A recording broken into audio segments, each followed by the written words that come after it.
working together is gonna be legend. Wait for it.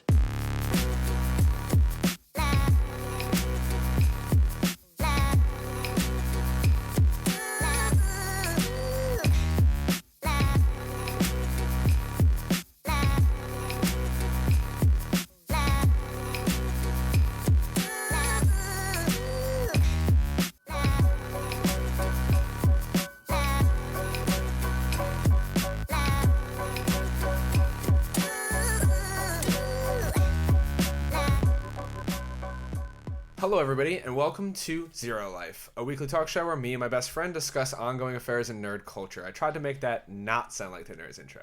My name is Sean Pitts, and joining me is my good friend Barrett Courtney. What's Hi, up, guys? Hi, how you doing? I'm good. This is a lot of work. This was a lot of work we put in the last 24 hours, a ridiculous amount of work into just everything here. I've turned my apartment into the studio for Zero Life. Yeah, it really is. We have Alyssa doing knob stuff on the board. Terrifying. She's turning the knobs. Yeah. She's switching the knobs. Knob switch, a game our good friend Woody made. You have so much energy. It's like I have a lot of energy. This was something we were talking yeah. about before the show, where in real life you're like all hyper and silly and loopy, and I hate everything. You are actually. My mom, when I came home, she was like, "I heard you hang out with Barrett a lot." I was like, "Yeah." She's like, "Is he okay?"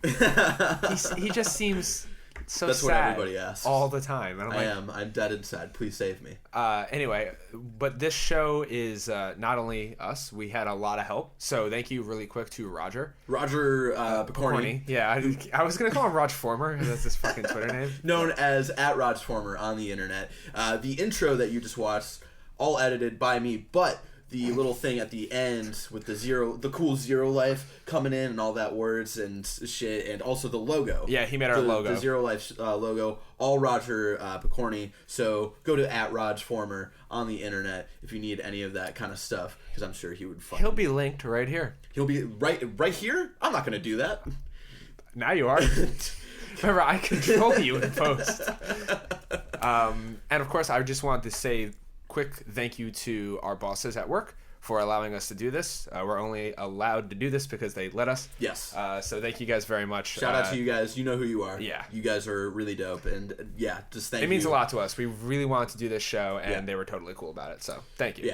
Yeah. We really missed being on shows. You know, you had moved across the country and left your show, the show that, and it's not even just a show, entire website full of content, and you left all of that to work at a really cool place, and I've just seen it in the last couple months. Like, you miss being on camera, and I felt the same way.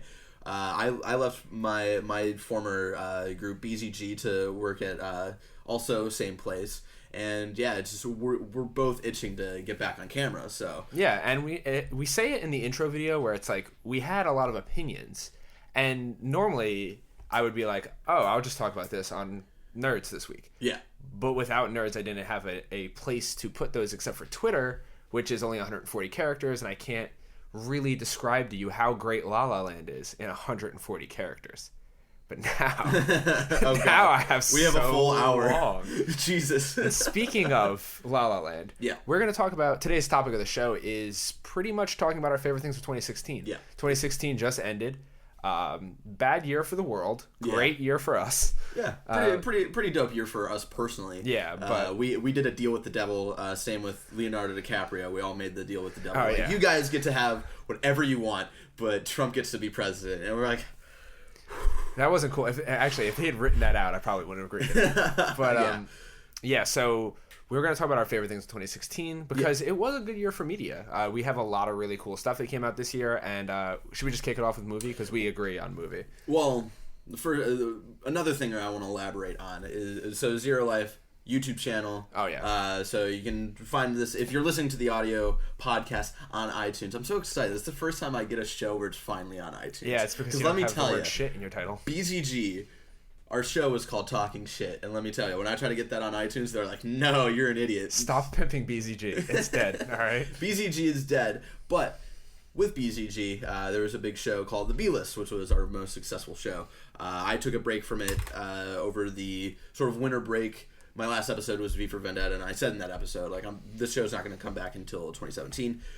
the B list will be on this channel, on the YouTube channel of Zero Life. I'm very excited. So the first 3 episodes will probably be uploaded sometime soon, and following a 4th episode, which should be up sometime in March or April. I'm giving myself a 2-month window there. I'm shooting for March, but if worse comes to worse, it will be April. I know the project, and yeah, it's a lot of work. I was actually insistent on bringing the B list over to the show. I love that show.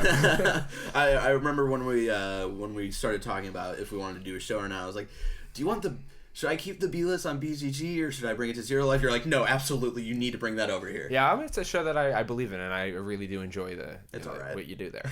But yeah, we've been talking about doing this for a long time. Yeah. The name was the hardest part. The name, like in our announcement video, that wasn't a joke of. Oh yeah, Sean was considering the poop emoji. No, I actually wasn't. I was considering puzzles though. No, puzzles is dumb. I understand it's a How I Met Your Mother reference. But now we have a How I Met Your Mother thing in the intro, and that totally makes up for it. Yeah, it does. That show is great. It's all right. I hate you so much. It's fine. That quote is good, especially for our intro. Yeah, it's absolutely. So yeah, let's. So you want to kick it off with movie? We could do a movie. So my favorite movie of the year was, without a doubt, La La Land. That being said, I haven't seen all the Oscar contenders, and our friend at work, Jonathan Dornbush, says I have to watch Sing Street. Yeah, Sing Street is on Netflix. So I'm going to have to check that out. That won't change my mind. That'll be a good Netflix and chill night. We'll cuddle up on that couch over there. That's something. So I'm really excited. I was really excited when I was going in to see La La Land, and then I saw it, and oh my god, did it make me really sad. And if you haven't seen, are we going to spoil it? We're gonna spoil almost everything on here for the most part. Oh man, I haven't seen Stranger Things. Again, I said for the most part. Okay. Anyway, spoilers. So yeah, I went and saw La La Land, and I knew it was going to be a musical, and I'm a fan of musicals. Yeah. So that was like a thing for some people. They didn't really like musicals. Yeah, I'm not a huge musical guy. But I like them. So I love Ryan Gosling, and I love the chemistry that he has. He's handsome. He's so good looking. And he's so talented. I hate him. There's a weird... I was walking with a group of friends a couple of weeks ago, and we're trying to think, like, there's got to be something wrong with Ryan Gosling. Like, there's got to be one flaw. Like, maybe he can't read. Like, oh, Ryan Gosling can't read? He can only read music. But that's not even, like, a bad, like, flaw. It's like poor guy. It's a pretty bad flaw if you're a social producer. Oh, yeah. Totally. The inability to read tweets is something that some of us struggle with very badly. Yeah. Overall, just super talented guy. I was very impressed. And he killed that role. Yeah, I love him in everything. I'm very excited to see him in the new Blade Runner. I haven't seen Drive yet, which everybody says is his best movie. Well, people don't say that anymore, but people did say that. Wait, you haven't seen Drive yet? No, that's why I've been trying to get you to watch Drive for the last 6 months. Yeah, you've been trying to make me watch Drive for the last couple months, and I thought it was just like you wanted to see it again. No. If you haven't seen it already, yeah, I'm down. Okay, cool, because that has to be on the list. I have never seen it. I mean, you won't watch Social Network with me again. And that always makes me really sad because I'm always down to watch that movie. Because here's the thing, people. Sean just recently got into like watching films to like study like what the craft is and all that. In the last year and a half. Yeah. And I want to try to introduce him to new movies before going back to older ones, right? So I want to have you watch like some Tarantino stuff and some like some Scorsese's works and whatnot before we go back to look at something you already know. Well, the thing is that when I watched that movie, I didn't have the education that I have now. Yeah. I love The Social Network on a surface level, but I wasn't necessarily appreciating all the things. We can't talk about Social Network right now. La La Land is my movie of the year. It is shot beautifully. The sets are incredible. The way they use color in that movie is really fascinating. I was watching a bunch of interviews with the director, the writer, who is the same person, and he's talked about how in the beginning of the movie they try to use a lot of color, and then they slowly fade it out as the movie progresses, which is really interesting. And man, it brings this awesome feel to a town that kind of sucks.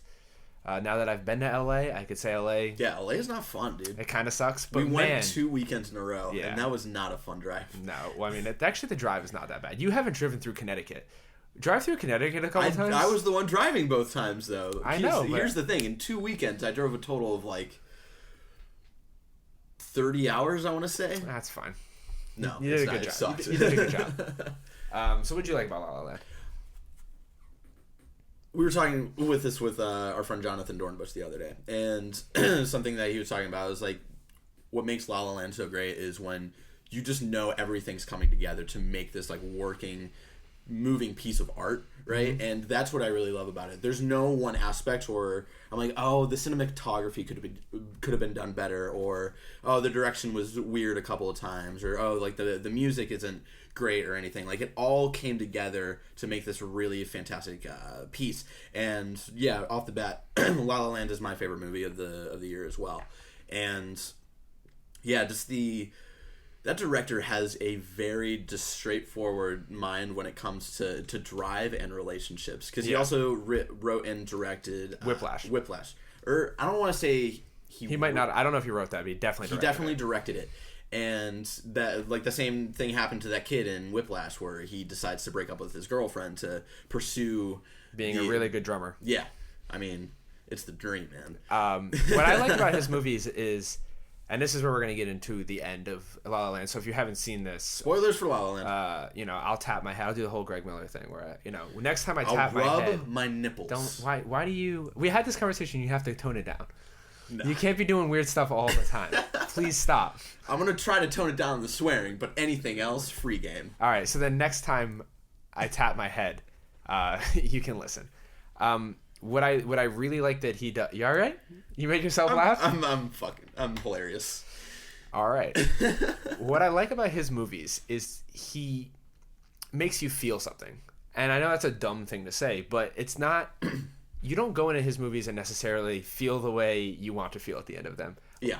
I always describe as watching Whiplash as an uncomfortable movie to watch. Yeah. Watching it makes me physically uncomfortable. It gave me flashbacks because one of my things that I was pursuing when I was younger was music, and I was hardcore into drumming for a while, and it gave me flashbacks of like, oh, I remember like doing like all the practices and like just like trying to drum roll as fast as possible and to be able to hit a cymbal. I'm not even a drummer. Am I funny? Right when you were about to talk, you were like, I was really into music, and for a while I was really into and I thought you were gonna be like drugs. And I was really. I'm sorry, people. It's been a while since I've been on camera, so I gotta find my footing again. I'm on camera every day. Yeah, because I sit in my bat. No, I'm just kidding. That's mostly a joke.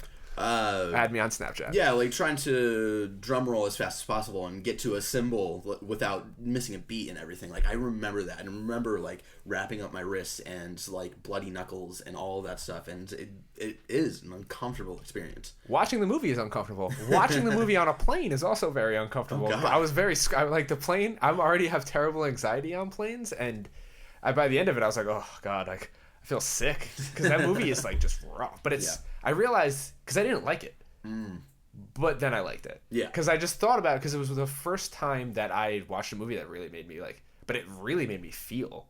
And that was cool. Yeah. And then you watched La La Land. Yeah. And the ending of La La Land, spoilers, is that they don't make it. They don't make it, guys! As a couple. And I walked out of that movie, and it was like, I don't think I've ever felt so heartbroken in a movie in my life. Like, that devastated me. And then I saw it again. And it was worse the second time. It made me cry harder the second time. Yeah, same with my girlfriend Alyssa, who's working all the knobs and whatnot over there. She hates the ending. She's so upset about it. And then we watched it again. She's like, okay, like maybe now that I know what I'm in for, it'll be better. No, 10 times worse. It's not that I hate the ending, because I love the ending. I think the ending's perfect. Yeah, but it's just not a happy ending. Yeah, and it's beautiful. And I think that like. The way they sum it up in the last shot, where like Gosling looks at her and she looks back, and they like smile at each other, and then he goes to continue to play the piano. It's beautiful, and it says everything that needs to be said. Yeah. Without they never even speak to each other, because it would be too hard. Yeah. And I mean, it's just beautiful. The way that it's done is perfect in my opinion, and I hit it kind of close to home because recently I left everything that I knew to travel out here to pursue my dream of working.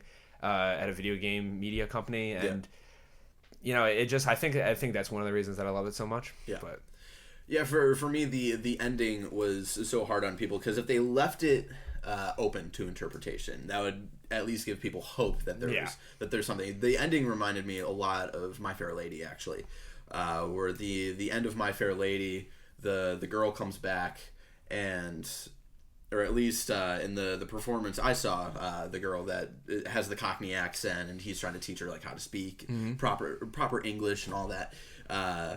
They get into this big fight, and there's this whole hullabaloo at the end of whether or not she comes back to him because they sort of fall in love. And the production I saw, like, you see her walk back into the door, and then lights shut off, and then, like, that's it. So there's a little bit open, like, okay, she came back, but where did they go from there? There's still some hope. With the ending of La La Land, it's like, no. It's over. It's over. Like, when you see, again, spoilers, the kid. Yeah. Like, at that moment... Nick pointed that out to me. He's like, that's the anchor. Yeah. She can't leave and be with him. She has Exactly. a child with this other person. Exactly. And it was easy when she had a boyfriend. She'd only been dating for a month. Yeah. Because they shout out show to that actor, too, because he's in the Big Short, and I really like him. Oh, really? So I want to see him in more things. I don't know his name off the top of my head, but I like him. So yeah, it's like, it's not like this huge attachment when you just have like a boyfriend for a month, but to like have a husband and a child for that matter. It's like, yeah, like Scarpino said, it's definitely the anchor. Like that can't be an easy jump, right? Yeah, that's rough, and I can understand people who, because my mom didn't like it. My mom liked the movie, but she was like, "It's dumb. He should have went with her." And as he the didn't woman, have his dream. Though. yeah, and that's the thing. And as like my mom being like, she was like, he should have followed his woman across the world. But as much as he loved her, he had wanted this one thing so bad for so long. Yeah, and that's the thing. When you see like the whole dream or like the what could have been sequence. I always flip back and forth of like, who is thinking this? Is it him or is it her? I don't know. I don't know who's thinking that. I mean, it's shot from the perspective, in my opinion, that it's him. Because I paid closer attention to that the second time. But then again, I think that's just for the audience. Yeah, and also like even in that sort of scenario, he doesn't get that club. You know, like they go like you don't see the it's logo not Sebs. It's not Sebs. Yeah. Well. It's just an arrow pointing. Okay. Well, when they walk in originally, you just see the arrow. When they go down to the basement, that's when you see Sebs. They don't show that stop. So I want a shirt that says that. That's a good shirt idea right there. Yeah. So you don't. It's implied that it's not his, and that's the thing. It's like, yeah, he could have gone with her and all this stuff, but he would have to give up his dream, and that's the entire point of the movie. You know, her interview song where she's talking about like this one's for the dreamers and whatnot. It's like sometimes you gotta make the hard sacrifice, and it sucks and it's heartbreaking. Yeah, I mean, and that movie does crush you. Side note: if I got a Sebs neon light right here, it would not look good on camera. I'm just telling you right now. Yes, it would. No, it would not. It would look challenge so accepted. I'm gonna buy it, and if it doesn't work out, I'll just hang it in my house. God. Last thing I'll say about La La Land.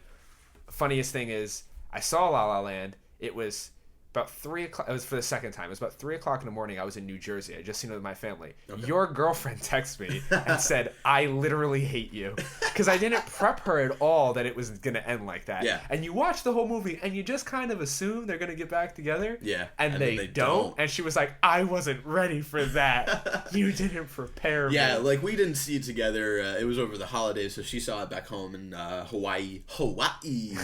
That's racist. I know it is. And she's right there, and she loves me anyway. No, she doesn't. She's shaking her head, very disappointed. She went back home and saw it with a friend, I believe.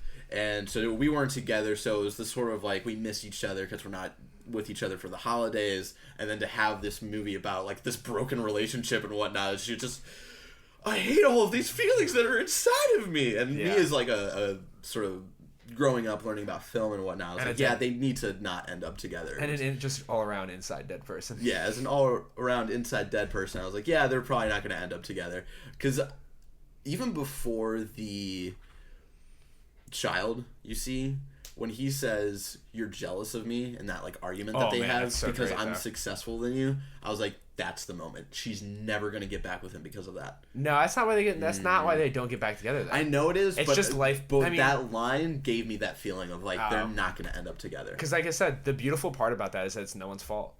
It just wasn't meant to be. They both wanted. We can talk about that a little bit more on another episode. Yeah. Oh, so because I have some more thoughts on that one. Yeah, in my opinion, though, it just wasn't like what they worked their whole lives for this one thing. Mm-hmm. They loved it forever. Yeah, this is what, and they make it a point to be like they both wanted this forever. I think in short terms, what I'll say right now, I think it's both their faults. Yeah, because but that's okay too. it's because of lack of communication. Yeah, because there is a great scene. It's that same scene with the argument where you notice, like, when they're having this argument, you notice, like, oh, they never actually really talked about this. They didn't. And so it's sort of both their fault. So just saying. We're gonna move on to. I just want to shout out 2 more movies. I'm not going to talk about them like really quick. These aren't like my number 2 and number 3, but just like recommendations of great movies that have come out this year. Kubo and the Two Strings is an animated movie. You'll probably won't watch it because you hate everything that's animated. I don't understand. Not everything. I made you on YouTube. Pretty good. I made you watch The Incredibles, and you liked The Incredibles. It was pretty dope. Yeah, it was fine. I mean, it wasn't. I really did. It's fine. That movie is like okay. Kubo and the Two Strings, really good, beautiful, animated movie about a kid who has to go on an adventure in search for some family troubles. That's all I want to say, because it's a really like obvious, like 30 minutes in, you're like, okay, like I know where this is gonna go, and it's sort of predictable in that sense, but it's also just beautifully done, I would say. And then the other movie, an acquired taste, but I really loved it, was Hail Caesar. That's another one where it's... Started watching it, didn't finish it. Yeah, it's set in the 40s? Something like that. In that time of, like, Hollywood and all these, like, big, like, sets and musicals and whatnot. It's, like, a really weird movie about communism and secret communists in Hollywood and whatnot. But there's also, like, some really great just random dance numbers and whatnot. And it's directed by the Coen brothers, and they have a specific type of humor. And I think Hail Caesar like is the peak of like what their like super weird humor is. So if you're into that kind of stuff, I would highly recommend Hail Caesar. All right. After I saw La La Land, everything else was a blur. I don't remember anything else I saw this year. Notice on our list, not Rogue One. Okay, moving on to we're gonna go album next. Album? Because we're gonna go album next. Okay. I want to save Game for last. Oh yeah, Game was obviously going to be last. Okay, so a pretty good year for music. I liked Kanye released a new project. Drake released a new project, which people weren't too hot on. People really liked the Kanye project. I didn't. I feel like Kanye was split 50-50. I feel like your feed was filled with a lot of people who were hyped on it. Because there's like the Rogers out there who's like, Kanye can do no wrong. I'm like, all right, Roger. Jesus Christ. There's a lot of He's going to vote for him in his first time he ever votes for a president. He's going to probably vote for Kanye West. If Kanye actually runs. Let's see if he sticks to his word there. Don't let me down, Roger. Yeah, like Kanye was sort of split. I feel like just general consensus, sort of like not just focusing on just our feed, right? But yeah, this year for me was a little like weird. There was a huge empty space of no music, and then like the last month and a half, I found all of the music that I loved this last year. But what were you gonna say? Kanye came out with some. Drake came out with something that wasn't too hot. Yeah, I mean, J. Cole released an album right at the end of the year. I'm a hip hop guy. I love hip hop music more than almost anything, pretty much ever. Yeah. Hip hop is basically my life. Panic at the Disco released a new album this year, which I think is probably their best work since their first album. Death of a Bachelor I like a lot. I think it's fun. That's fine. It doesn't. You don't have the same obsession with Brendan Urie that I do. Yeah, you have a weird. It's just like you have a huge man crush on the guy. I love that guy. Yeah, I love that. He is very handsome. I will give him that. But I wasn't as hyped with the music in this album. I liked Death of a Bachelor is a great song. The one that came out a couple of years ago. Vices and Virtues? Or no, the other one, Too Strange to Die? Too Weird to Live, Too Strange to Die, which is a quote from Fear and Loathing in Las Vegas, which makes sense because he's from Las Vegas. Yeah. And I liked that one a little bit. There were a couple of strange tracks on that one, but... that has This Is Gospel, which is my favorite song. Yeah, This Is Gospel is the jam. Have I showed you the piano version of that? The piano version is so beautiful. It's way better. Oh. So anyway, music that came out. My album of the year is Coloring Book by Chance. Okay. And it's, again, this is one of these situations where I feel, for me, everything that is my top of the year blows everything else that I've done this year out of the water. Flexicution, or no, that's the single off of Logic's. Whatever Logic's album that came out this year was, Bobby Tarantino. Yeah. I think that was this year. Okay. That was fine too. I like everything that Logic does. I like every song on that album. Not nearly as like Coloring Book. As I've described as basically a religious experience. That was the first thing we talked about when you moved out here, and I picked you up when we went to Underdogs. You're just like, Chance though. Let's listen to Chance. Yeah, I'm still like that. Yeah, you still Zach are. Bryan makes fun of me all the time.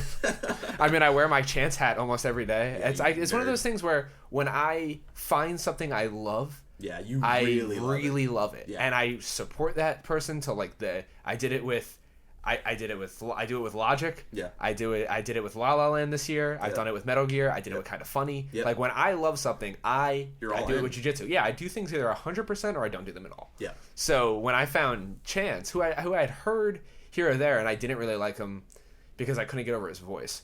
Yeah. But I heard him on Kanye's album, and Ultralight Beams was just the best song on that album. It is.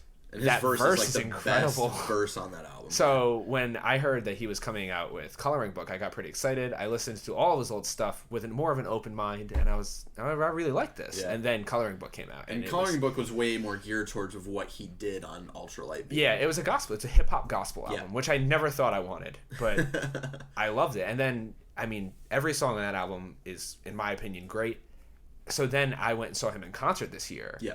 And my God, does that boy put on a show. I mean, it is so... And I just love that everything he's doing to music, how he's completely indie, and like how he just...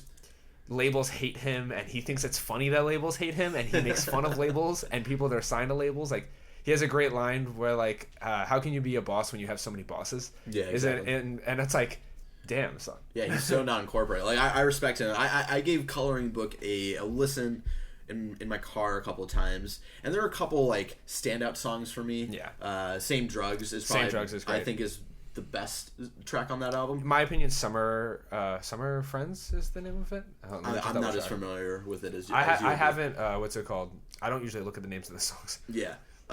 Same Drugs. I really enjoy it, but as a whole, like I enjoyed it. I think it was fine. I'm not as geared towards hip hop as you are. Yeah, that's true. So, that's like I said, that's the only thing I but have to know weirdly now. enough, like I'm going to talk about mainly just one album, and then I'm going to shout out 3 other albums. Please do. This year, and half of them are actually hip hop albums. Good year it was a good year for hip hop. Yeah, it was. People like to pretend it wasn't, but it was. My album of the year.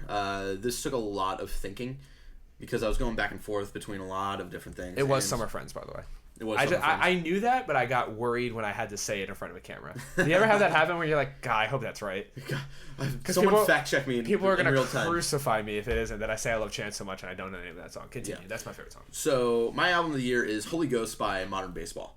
That is your album of the year. Yeah. Okay. I was going back and forth between like 3 different albums, and 2 of the albums are the other ones I was thinking about. But Holy Ghost was the first album for Modern Baseball where I was like, okay, these guys are for real. Because a lot of my friends, in high school I was huge in the pop punk scene and whatnot. Really? Sorry. Pop punk, bro.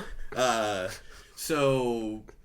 I only gave Modern Baseball like a couple listens. I liked a couple of their songs. Then I eventually saw them live with one of my favorite bands, the Wonder Years. Brand New? Okay. Continue. No, I've seen Brand New a couple of times, but never them together. So I saw them with the Wonder Years and I think Real Friends. And this was at a point where I wasn't really into them. But they put on a really fun show. They're just like really cool guys. At one point everybody was like, take it off. They all took off their shirts and like played the rest of the set like shirtless and stuff. That's interesting. They're just like sort of wacky dudes. Just what the pop punk scene is all about is just being silly and whatnot. And they put on a good performance and they were really fun. I was like, okay, I'll check them out and listen to their stuff a little more carefully. So forget what their last album was before Holy Ghost. I forget what it's called. But I liked that one a little more. And then Holy Ghost came out, and it's way different, but also still in their same style from what they've done in the past. This one is a little more like emo, for want of a better word, where it's way darker with what they're talking about, with depression and sort of relationships and going through the motions of being a mid-20s guy in the Midwest, right? And the way they talk about depression is so charming in a way. It's really weird because a lot of like emo pop punk bands from like the mid 2000s are all like I used to listen to Morrissey and the Smiths. I'm just really depressed. And with modern baseball, they're like one of the few guys who are like, we're depressed, we hate ourselves, but we're gonna have a good time. So like, and that's something that's kind of like you. Yeah, it's exactly like me. So they just have like a lot of charming lines, even like off the bat, or like one of the lines in the first track was like, my third wish is always for 3 more. And they've got like all these just little quips throughout the album that just make that album so charming while also being depressing. And it's a really, really good album. And the closing one, Just Another Face, it's hit home for me so hard because it's basically them talking about like, we won't just be someone else in the crowd. Like, we're gonna try to like stand out and whatnot, and we're gonna try to push each other and like all of our friends to get towards that goal. And that's something that, you know, our group is about. You know, Absolutely. like all of our friends are about like pushing each other towards each other's goals and whatnot. And then they'll accomplish it and be called sellouts. Yeah, exactly. To reference, there's a crazy guy in the apartment next to us who's been yelling about sellouts and shit. Yeah, I don't know literally all day, screaming at the top of his lungs. Thank about God he sellout. stopped. Yeah, because we were like, we can't record. That's I also made that joke because of like, that's like kind of the punk scene from what I've heard. Sellouts. As soon as someone like makes it, they're like, you sold out, man. Yeah, exactly. So yeah, that last track wraps that album up so well. So yeah, Holy Ghost was my favorite album this year, but the other 3 I have to shout out. Please. Thank You for Your Service. We got it from here, from... It's a bunch of words to me. Oh, Don't no. look for me. Oh, no. I forgot it. Why'd I forget it? The problem with having your girlfriend do the mic stuff is that I make her laugh like an unbelievable amount. Yeah. She's also sick. Okay, we got it from here. Thank You for Your Service, from A Tribe Called Quest. Okay. That album... How did you forget A Tribe Called Quest? I blanked. I haven't listened to is the new my album first yet. time. I'm just kidding. Being on I literally video. just did the same thing. I know. A Tribe Called Quest, not a group I really listened to. Like, they sort of broke off in the 90s. And I mean, when you think about it, people want the feeling of A Tribe Called Quest, but all they got left is this guy called West. I don't know what that's a reference to. It's a lyric from a Kanye song. Okay, oh God. What's up, Roger? So, yeah, Tribe Called Quest, not really a group that I was super into, and this album, like, I knew it was announced and whatnot. I knew it was a big deal that they were coming back together to record, because I remember seeing pictures on my feed of, like, them in the studio with Jack White and, like, other hip-hop artists and whatnot. I thought, like, the Jack White one stood out to me. I was like, but he's a rock artist. They don't mix together like that, but they do. It's silly. But my friend Henry texted me when the album came out. He was like, you need to listen to this album. And I fell in love with it. It's very, like, it's weird because they recorded this about a year ago, and it came out at, like, a perfect time when, like, the election was going on and all of this dark stuff was happening in our society. And they almost, like, called the cards on, like, what was going to happen. So they have just a lot of political speech and just a lot of dark stuff that they talk about, which makes sense because Phife Dawg passed away before the album came out. It was like in the middle of recording, or they might have ended recording right before he died.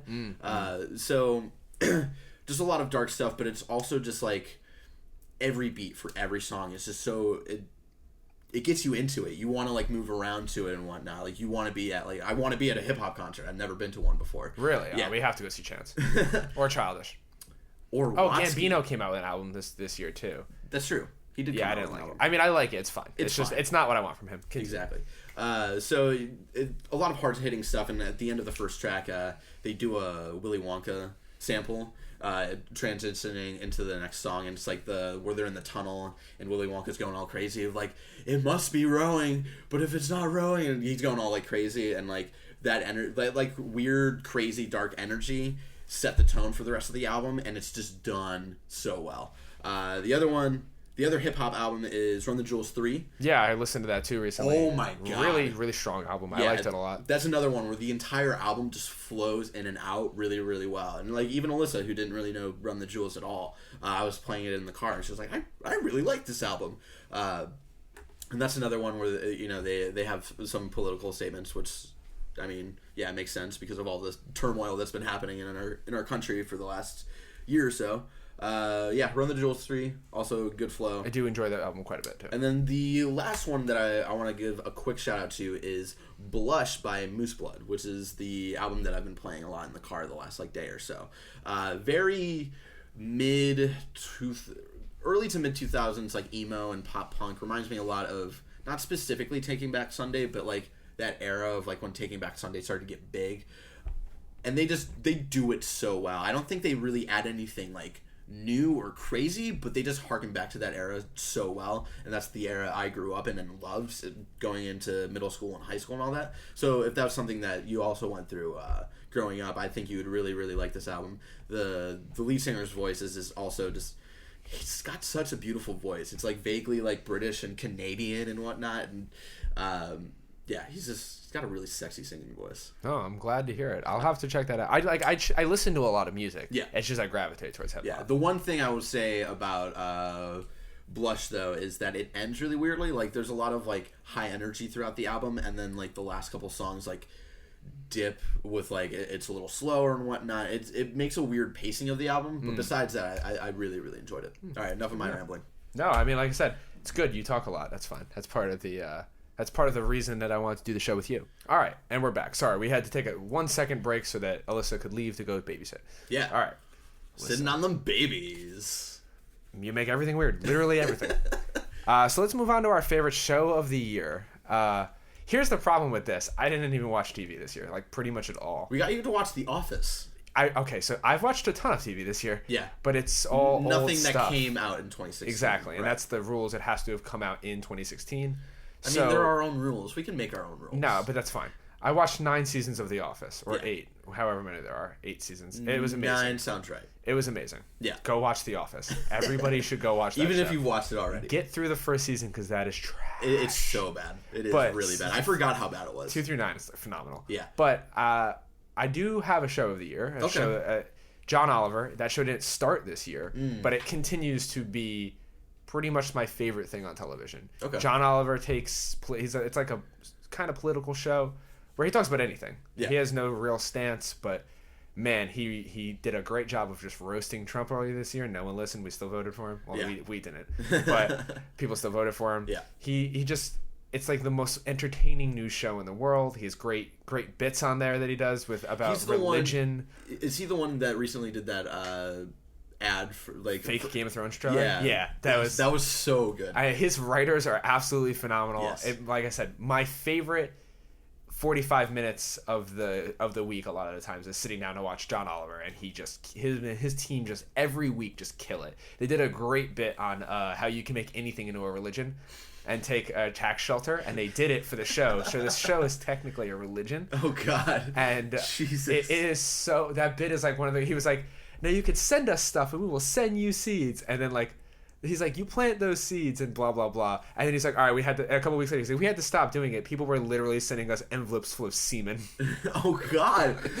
No. It was really funny. God, that would ruin my day if like I just opened an envelope and it was just like just dried, crumpled, just like semen. Noted.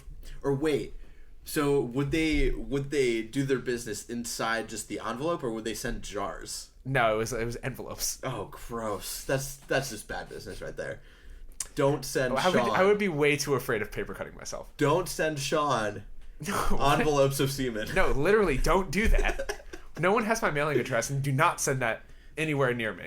Anyway, your favorite show you watched TV this year? I did watch a lot of TV this year, and this one was really obvious because I watched the entire season in the matter of like 24 hours, and that barely happens for me for the last couple of years at least, where I'll enjoy a show and I'll take my time watching it, but for this show it was like, no, I need it all right now, and that is Stranger Things, which is a Netflix original, huge homage to like 80s thriller sci-fi movies, and they do it so well. Like the first episode, I think, is the one episode you really got to get through, and then every episode from there you're like, okay, I need to watch the next. I need to know what is happening. I watched the first episode and I was not sold, so I stopped. The first episode is it's setting everything up, right? It's episode 7 of the show, right? Where episode 7 sort of is setting things up.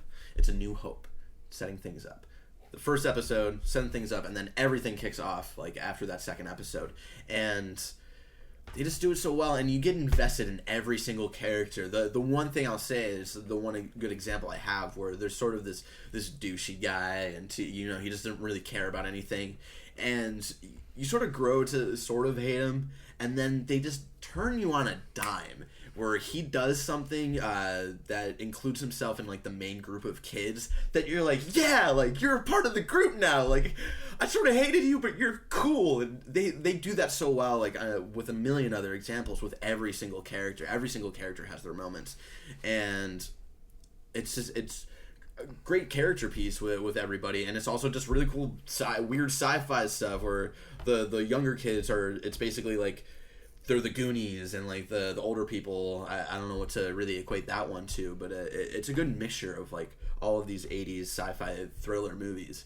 and that's another one where, like I said earlier with La La Land, where every aspect just comes together, and it's a really great moving piece of art because everything worked out. And that's another one with Stranger Things, I think, where just every piece came together so perfectly. So awesome. I really do want to watch it. There's like, I have to binge watch stuff. That's the way I watch TV. Yeah. I've realized I just don't have the time to sit down. I watched the newest season of Brooklyn Nine-Nine, which is phenomenal so far.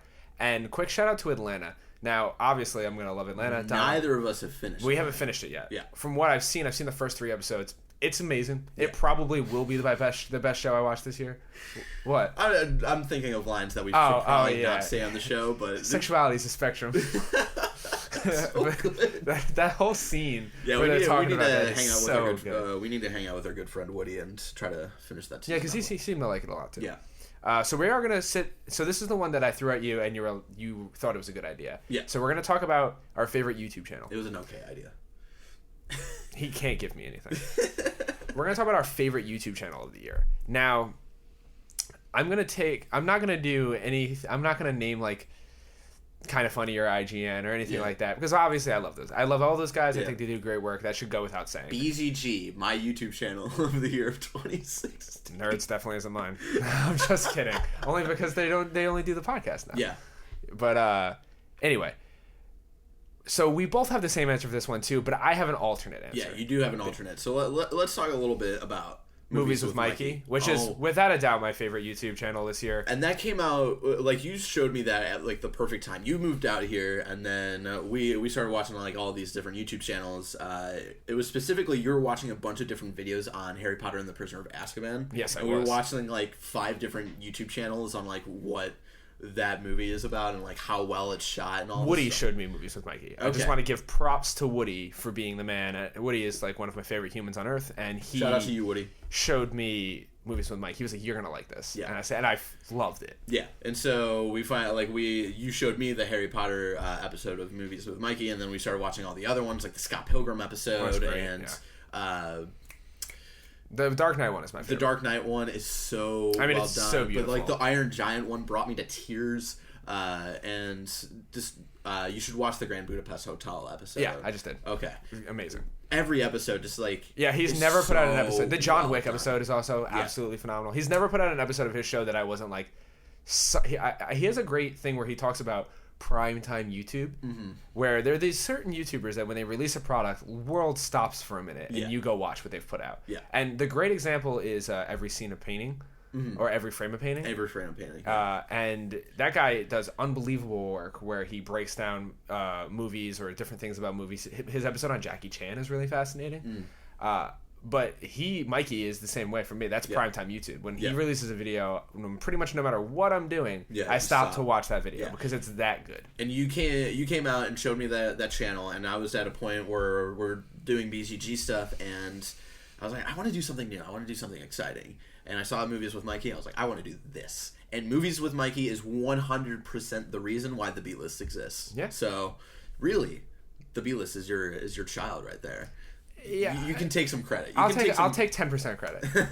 I put you in the credits of the I appreciate it. First episode, I believe. Yeah, this SLC Punk one? Yeah, the SLC Punk one, because the show wouldn't exist if you hadn't shown me Movies with Mikey. So. And I'm glad, like I said, I don't want to like toot your own horn, but you do a great job as well. But Mikey, man, I mean, everything that I always watch his intro, and I'm always like, fuck, that intro's so cool. Yeah, the sort of hip hop, whatever. Yeah. And I spent days trying to find good music to sort of like not copy that tone, but to like sort of hit that like, damn, that's cool. Yeah, that is cool. And like I took forever trying to. Oh, find his music. Star Wars episode is incredible too. Oh yeah, all his Star Wars one. His Star Wars episode 7 one is incredible. That's another one that like made me tear up a little bit. Yeah, it's incredible. Damn.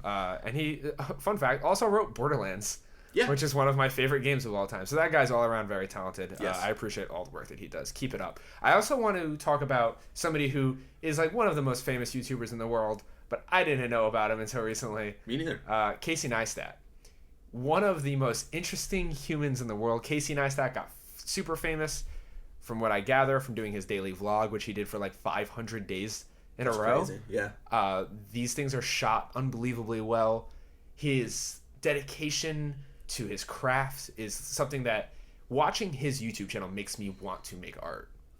And Darren always like, he follows Darren, who Darren is my boss at work. And he's always like, that's your boy. Like every time he puts out a video, I stop and watch whatever. Because Casey recently quit the vlog. It was a #1 trending video on YouTube when the vlog ended. So he could focus on doing bigger projects. So exciting. Which is, he released his drone 360. He shot a 360 video of him snowboarding off of a drone that he had built for him that could lift up a human. Wow.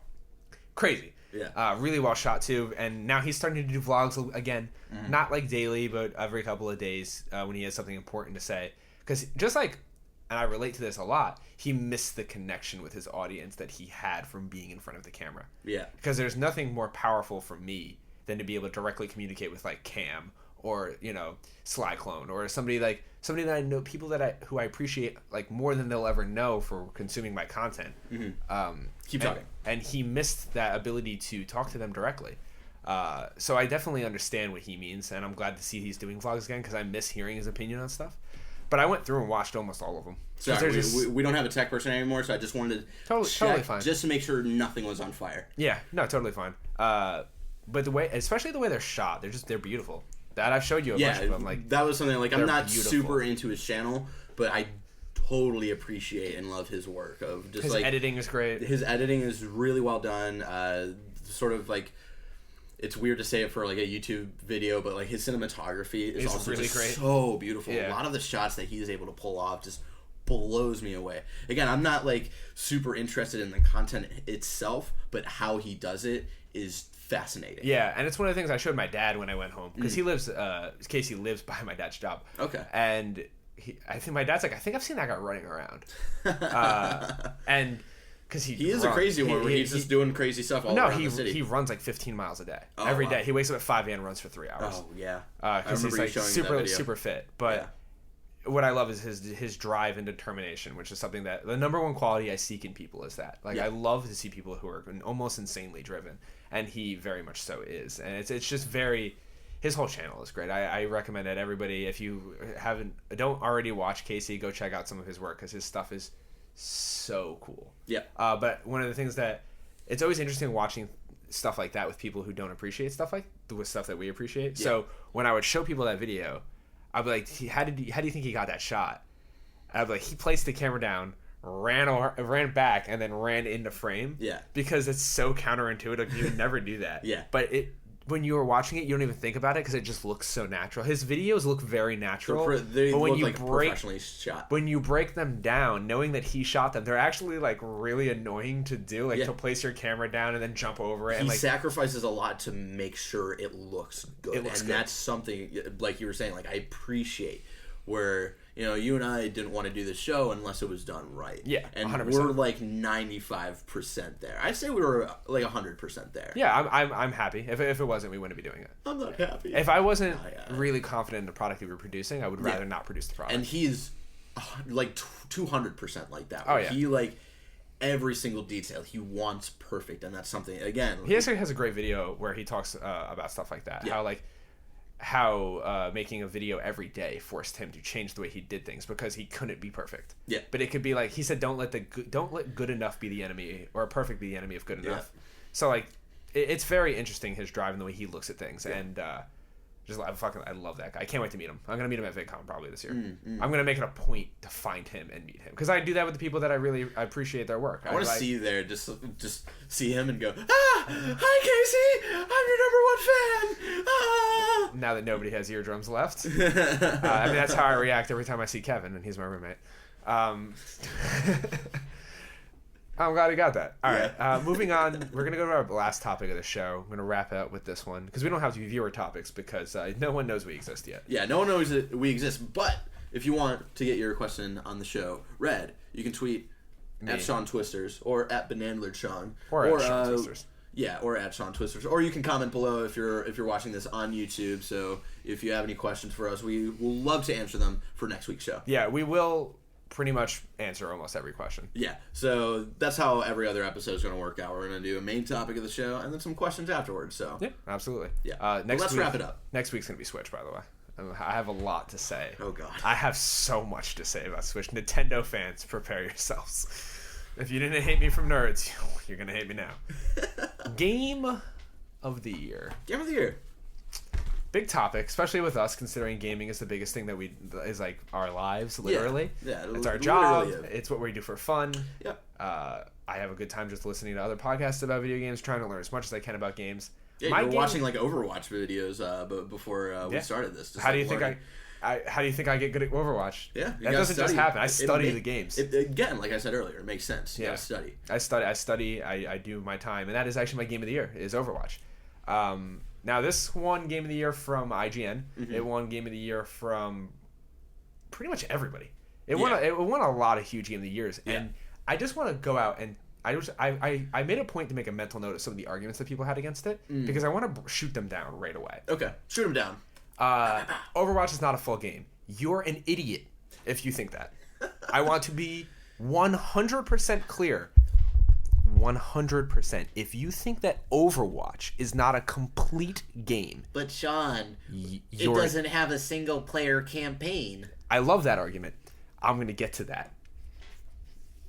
You're an idiot. I mean it. I'm sorry. No, I can't be any clearer. Come up with a constructive argument of why they're an idiot, though. Overwatch is one of the deepest games I've ever played. Yeah. Where depending on how an enemy team is playing, their composition of their players, who has ult up, who maybe somebody's a great hit scan player in the other team, and you have to constantly adjust and rebuild your team. Yeah. Depending, like there's a 3-tank meta right now, where I'm not going to get too inside baseball because I don't want people to tune out. Because then it's going to go over my head, and then it's going to get weird. But there is a definitive stronger characters in the game. But if you are phenomenal with another character, like maybe Pharah, who's not super in the meta right now, but maybe if you're really great with Pharah, you can really give people a hard time, and they're going to have to change the way they're playing the game to account for you playing a strong Pharah. I think the argument, I think why people are it's so not deep. A full game is because this is one of the first of its kind to really come to consoles and be huge on consoles, right? A lot of these types of games, especially since Blizzard's working on it, has mainly been the core following is on PC, and it's a sort of PC gaming sort of thing where you're going online, you're playing with friends. There is no single player content because that's not what the game is about. Yeah. So people just don't have that connection because it's sort of something newer, new-ish for the console space is like this really deep multiplayer space made by Blizzard. Right? Yeah. And now, like I said, I'm gonna elaborate on that a little bit because I don't want people to feel offended. If you don't like Overwatch, that's totally fine. If Overwatch isn't your game of the year, that's totally fine. # not my game of the year. Gotta hate that. But no, I'm completely open. Like there were a lot of great games this year that came out. Inside came out. Witness came out. Yep. It's totally okay if that Overwatch is not your game of the year, or maybe you played Overwatch and you hated it. That's totally fine too. Also, come up with a constructive argument to of say why it is not a full game. Yeah. Just because it doesn't have a single player, well then every game that doesn't have multiplayer is not a full game. Yep. That's a ridiculous It's gotta argument. have both. It doesn't have to have both. If something does one thing really well, like industry, this is an anomaly in the industry. This has not happened before in the game a game with a structure like this has not been this big since like Counter-Strike. Yeah. Which is, again, you're going to say Counter-Strike's not a full game? That's ridiculous. That's one of the best games ever. And it got me so angry as I would read through these tweets where people were like, I mean, there is a story in Overwatch and you have to go look for it. But once you go look for it, you find it everywhere. Yeah. Like once you understand the loose structure of the story, the way that heroes interact with each other in pre-game is different depending hero to hero. Okay. So like Reaper and Soldier 76 in the game's lore have this deep connection where they were friends and then they were enemies, and like they have interactions with each other that are based off of their past in the universe. And the paintings that are in the universe in the multiplayer maps speak to what has happened in the world and how the world is shaped. Okay. Different players playing on different maps will react differently because they're coming home. There's like or like this is the point of where I had a famous assassination. Tracer couldn't stop, and like there's lore everywhere, and it's like I just don't understand. It really makes me scratch my head. I don't understand how you don't. I think it's just a miscommunication. People think there's no story, but there is. Yeah. And that's okay if you don't like it. Again, I want to be... I understand. It almost didn't win my game of the year. I really enjoyed a couple of other games that I played this year. But that's not a strong enough argument. And I don't want people to just like... It's similar to when Journey won Game of the Year, where people were upset that... A 2-hour game. An indie game won Game of the Year. But you have to realize that game is phenomenal. It's all about the experience. Yeah. It's all about what you're experiencing and what they're trying to hit. Like, what they're trying to do with Journey hits so well. Exactly. Just because it's not a 10-hour game with multiplayer, that would ruin what the point and experience of Journey is. Do one thing well. Yeah, Do one thing extraordinarily well. Yeah, and Doom, get that multiplayer out of here. And that was the thing. Doom is another game that I played, and I could have won Game of the Year. Uncharted 4. Yeah. I loved Uncharted 4's story more than almost any story ever. Yeah. But it did not outweigh the amount of fun I've had playing Overwatch, and how me playing Overwatch tonight, when I play it in a little bit, is going to look way different than the way I played it earlier when I first started playing it. Yeah. Because the game is different. Because it's on a 4K screen? TV's... the game has been buffed and tweaked, and constantly they're adding new content, and like it's so cool, and I get really upset. Yeah. I hate Mass Effect. Great example. I hate Mass Effect. I didn't like Fallout 3. Alana almost punched me the other day. Not really. She got real upset, though. She got real upset. She thought I said that Fallout 3 was a bad game, and it isn't. I think it's a bad game. Mass Effect isn't a bad game either. They're great games, and I can understand that not only were they incredibly important for their time, but they are good games. A lot of people really love those games, and I'm in the minority. But I don't, like, not liking something and accusing something of being bad is not the same thing. I think as like a community of video gamers, we have to do a better job of like separating those two things, because there are bad games that came out this year. I played them, and there are just to elaborate. I don't think Fallout 3 is bad, but I do have a lot of problems with it. Yeah, and that's totally fine. Yeah. Like I just want to see people do a better job of separating. This game sucks to maybe this game's not for me, but mechanically it's a great game. Like Inside is not necessarily my game. Every movie is for you, know? Exactly. And it's because video games are still so young that like we're still trying to figure this out. So you know if a horror movie is going to be for you or not, right? Like even if you went to go see like Poltergeist, which is considered like a great like sort of horror thriller movie, you could hate it, but it doesn't change the fact that it's like one of the like most revered like what people look to when it comes to like sort of not classical, but like old school like horror movies, right?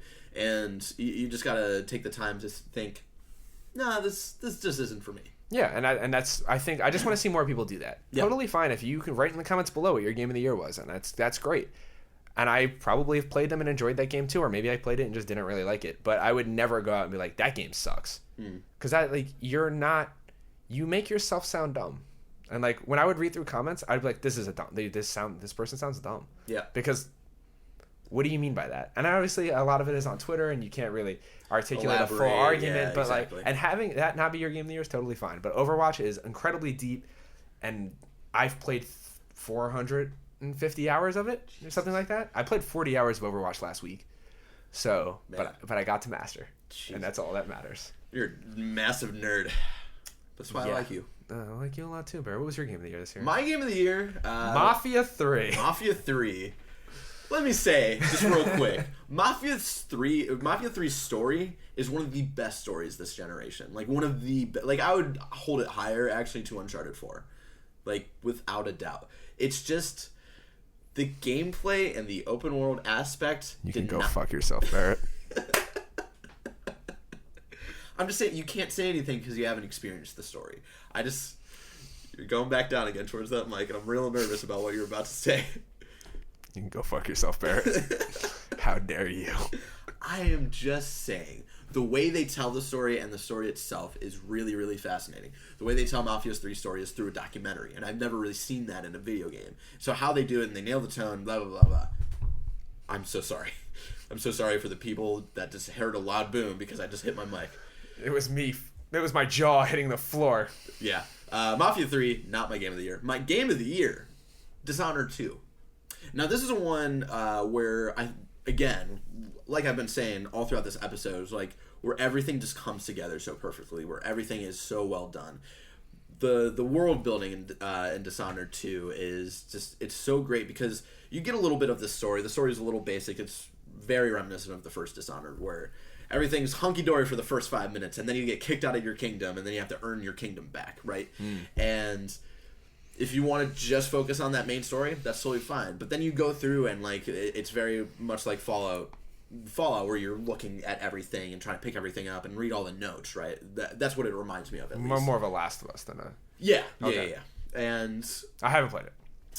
And you get more of the story of, like, what's going on. Like, I picked Elizabeth, who's the new character that you can play as in Dishonored. She can open rifts between realities, right? No. That's the wrong game. I'm just joking. That's a way worse game. Continue. It's a fine game. But you play as her, and you know her as a child in the first Dishonored, and I didn't really know her as, like, an adult, like, what she's gone through, and you read some of, like, the letters that she's sending to, like, her sort of, like, secret lover and all of this stuff. There's, like, all these, like, really cool sort of world building and character building things inside that world, and the gameplay is just really fun of... Either way, if you want to do stealth or go in guns blazing and fighting and using your sword and all that stuff, it's so fun, and it always feels fluid. That you were sort of frustrated with the first Dishonored, where you want to, like, the fighting system is cool, but you always feel like you're being punished for doing that. I always felt like that. In this one, it's still a little bit harder to do, like, the fighting and whatnot, but you don't feel like you're being punished, because in the first Dishonored, it was like, the more people you kill, the worse the rat plague gets and whatnot. That doesn't happen as much, and that's not really a thing in this one. There's no, like, plague that when you're killing people it gets worse or anything. That's good. I don't know about the ending impact, so that might be worse. I'm not too sure about that. It was like you put, like, one of the most fun fighting systems in a game, and every time I would be like, I'm just gonna kill everybody. Yeah. I would kill everybody and then have to restart my save. Yeah. Because I was like, well, I had all the fun. Now let's finish play the game the way it's supposed to be played. No, I feel like in Dishonored 2, they really nailed it. Like, you can actually play either way if you really want to. I'm more of a stealth guy. And I usually am. The fighting system's just so fun. Yeah, it is really fun. That's the weird thing. I'm usually a going guns blazing sort of thing, but Dishonored 2 makes me want to be, like, doing perfect stealth. And that's where, like, the sort of level design in this game is, I think it's impeccable. I think it's the best level design. Better than Doom. Way better than Doom. I would say way better than Doom. Better than Bloodborne. I can't speak to Bloodborne. Okay, Bloodborne's, in my opinion, the pinnacle. The one example I'll give is the Clockwork Mansion. Which everybody tells me about this. Continue. The Clockwork Mansion is just so well thought out, because that's a level that took me days to figure out. Because I try to go through every level. Maybe I kill 1 or 2 dudes, I'm fine with that. Maybe I get spotted once or twice, I'm fine with that. But I want to try to, like, mainly keep it, like, low-key sort of thing, and I also want to try to get through it without being seen as much as possible. So, like, the first couple of tries of going through the Clockwork Mansion, there's one thing there's a lever that you pull, and then the main guy that you have to try to assassinate or whatever knows that you're there. Like, he sees you, he's detected you, he knows that you're there, and now all of these creepy clockwork soldiers are all up and activated, and they are really, really hard to beat. But there's a secret way. There's, like, a way to find out how to get through the entire mansion without anybody seeing you. And you can get through that level, or at least get to him, in, like, 5 to 10 minutes. But if you, like, mess up, like, or not really mess up, but if you decide to pull this lever and sort of go how things are meant to be played out, I should say, it can take way longer. And either way is fine and cool, because if you decide to go the longer route, you can look through all these notes and learn more about what's going on in this mansion. If you go the secret route, you can learn a little bit, but you sort of skip all, like, the cool rooms and how the mansion itself is laid out, because every time you pull a lever, the room switches and they're connected to different rooms and all this stuff. And it's just... everything is so well thought out when it comes to level design in that game, and that's why I fell in love with it. And that's the weird thing, is that I never really cared about level design before this game. It was something I never really cared about or noticed. Like, I would notice if it was really bad. I'm like, oh, this shouldn't be here. This is blocking my road or whatnot. And it's weirdly placed. But with Dishonored 2, it made me fall in love with and appreciate and pay attention to what is good level design. And yeah, I fell in love with that, and that is why it is my game of the year. Cool. If you guys notice a weird hiccup, they might not have, because you're good at editing. I am really good at editing. Everything crashed for a second, so we're just fixing it. I'm sorry. So, it's week 1. We're testing all the kinks. I don't have a tech person here checking all this stuff. For Danny Juarez does not live in San Francisco yet. Oh, Danny Juarez. I'm sure. Just letting you know. I'm sure he won't listen to the show. No, he won't. Danny hates everything. Danny hates us, especially. We're on his list of people he hates the most. Right. No one knows who that is, though. I'm just kidding. Bloodborne. We love you, Danny. Bloodborne was that game for me. Yeah. Where when I would play that game, it helped me appreciate a new, I was like, oh, I never really appreciated level design, but oh my god, this is incredible. Yeah. So yeah, that's Overwatch is my game of the year. I hope I didn't offend anybody by the idiots comment, but I mean, that argument just is so infuriating to me, because as a community, as video gamers, I think we need to learn to appreciate things a little bit more. Yeah. Instead of just being so quick to being like, this isn't exactly what the standard is, so it must be bad. Yeah. I think that Overwatch would be worse with a story mode. I think the way they do their story is really clever, and it just that comment specifically upset me. Yeah. Because that game is crazy deep, and for it to be to say it's not even a full game, I just don't even know what that means. And if that's how you really feel, come at me, bro. Maybe DM me and we'll have a conversation about it, because I'm curious of why. Just because it doesn't have a story mode, I don't think that's enough of a reason to say it's not. I don't care if it's not your game of the year, but to say it's not a full video game, it's crazy. That's mind-boggling to me. And I forget if I said this before the video cut, but if you want to learn more about other games that I loved for 2016, I was on Irrational Passions guest podcast where I talked about more games that I loved for 2016. So if you want to check that out as well, there you go. Listen to that. It's really fun. But yeah, those are our favorite things of 2016. Yeah, that's 2016. Pretty good year for media. Yeah. Hoping 2017 is a better year. Obviously, yeah. I think 2016 was a solid year. I don't think there was really any huge at least for me, with the exception of movie, there was no huge standouts for everything. When we were going through all of this, Dishonored 2 took me a little bit, because I feel Dishonored 2 and Uncharted 4 and Ratchet and Clank were all pretty close, and then I finally came to the decision of Dishonored. La La Land blew everything out of the water. I mean, it took me forever to pick a album and whatnot. So it was I think it was a solid year, but there were no big standouts for stuff this year. For me, it was the opposite. Okay. But that's how that's how I am. Yeah. I do things until I hate them. That's just the way it is. We're gonna hate each other one day. One day. But. So, I hope this went well. I hope that everything worked. I hope that... I hope so. Yeah, it turns out the mics never got turned on. You would just cry forever. Fantastic Beasts, obviously, was going to be our movie of the year, but I'm just kidding. Jesus.